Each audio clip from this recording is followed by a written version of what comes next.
Okay, so para sa example na ito, ang gagawin natin is ipapakita natin yung addition program. So basically, gagawa lang tayo ng addition dito. Papakita natin kung paano yung process.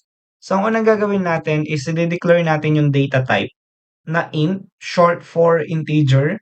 And then meron tayong tatlong variable. Ang unang variable natin will be yung A. Ito yung unang magre-receive ng number. Ang B naman, ito yung pangalawang number na i-receive natin. And then, ang pangatlo will be yung sum kasi ipag-add natin yung A and B na value. Now, after nun, ang gagawin natin, magkakaroon tayo ng printf. So, sa printf natin, ang sasabihin natin sa user na enter two numbers. So, pag i-enter natin siya ng two numbers, at ang two numbers na yon ay ilalagay po natin siya dito sa mga variables natin na 'to. So, paano ba gawin yon? Gagamit tayo ng scanf. So, eto yung mag-i-scan sa user input natin. Now, in C language, para magamit natin or ma-print natin yung mga value na yan, kailangan nating ilagay yung %d. So, eto yung integer po natin.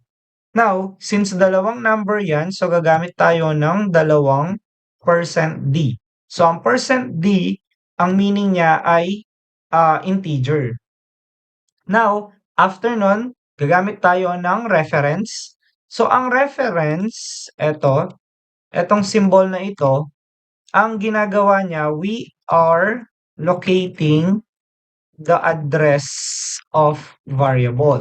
So, for example, ang address ng variable natin, let's say meron tayong variable na A at ang address niya ay example ito, XYZ00001. So example, yan yung address niya sa memory. So ang gagawin ng N operator natin, ito, yung reference natin, ang gagawin niya, kapag naglagay tayo ng 5, dito sa variable A natin, yung 5 na yan, papasok siya sa address na 'to. Yan. So, papasok siya sa address na 'to. So, ibig sabihin, we are saving yung value na 5 sa specific na address. So, yun yung ginagawa natin. Now, lalagay natin yung A and then lalagay din natin yung B. So, and then after nun, se-semicolon natin siya. Now, para mapag-add natin yung dalawa na 'to, kukunin natin yung variable na sum, equal natin siya A plus B. Then, semicolon. Then, ipiprint natin siya using printf. And then, ang sasabihin natin, sum. And then, equal natin siya. Since ipiprint natin ang variable na ito, gagamit ulit tayo ng %d. Then, comma. And then, after nun, tatawagin natin si sum. Oops, dito sa loob. Then, magse-semicolon tayo sa part na yan. And, ira-run natin ngayon yung program. So, mapapansin nyo, enter two numbers, so 5 and 5. So, ang sum natin ay 10 po siya. So, titingnan natin kapag inalis natin itong %, kung makikita ba natin yung value ng sum natin. So, i-run ulit natin yung program.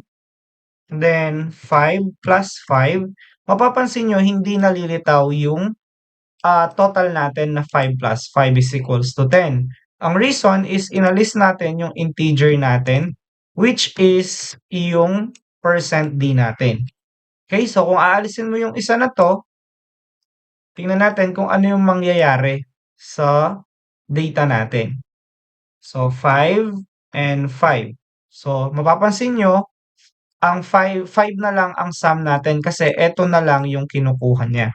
So, very important na i-add natin sa program natin yung %d para makuha natin yung mga value and makapag-print tayo ng mga integer na number. Ang next naman na gagawin natin ay aalisin lang natin itong formula na 'to. Then, papalitan lang natin ito ng A minus B. So, ibig sabihin, lalagyan natin ng result ito. Okay, so ang gagawin natin, kailangan ng comma dito and then yung ating %d dito since kukunin natin yung subtraction ng dalawang number dito. So, i-run natin yung program. Then, enter lang natin yung 8 and then 5. So, ang result natin ay 3 kasi 8 subtract with 5 tayo dito. So, kung gusto naman natin siyang palitan ng multiplication, pwede natin siyang palitan dito. So, 5 and 5. So, mapapansin nyo, 25 yung result natin. So, meron tayong mga operators. Ang operators natin for addition is of course yung plus, subtraction ito, multiplication ito, and yung division natin is yung slash. So, pwede natin palitan yung computation ng operation natin dito sa mismong print natin para mag-iba yung operations na gagawin natin dito. So, ito yung simple na mathematical operators dito sa C language natin.